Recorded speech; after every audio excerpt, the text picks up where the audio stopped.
ఆజ్ఞ, అభయము, వాగ్దానము. యెహోవా వాక్యము అబ్రాముకు దర్శనమునందు వచ్చే. యెహోవా అబ్రామును ధైర్యపరచే, భయపడకమని ఆజ్ఞ ఇచ్చే.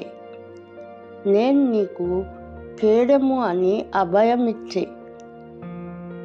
నీ బహుమానము అత్యధికమగునని వాగ్దానమిచ్చే. ఎన్ని బహుమానములున్నను సంతానము లేదని తలంచే. సమస్తము ఎలియేజరు వశమగునని ఆలోచించే.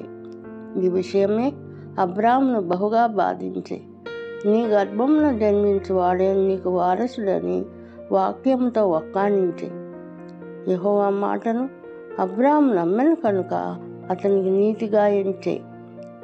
ఆకాశ నక్షత్రముల వలె నీ సంతానమును హెచ్చించదనని దేవుడు సెలవిచ్చే. దేవుడు అబ్రాముకు జరగబో సంభవాలను బయలుపరిచే. దాసులుగా పరదేశమందు బాధలు అనుభవించే.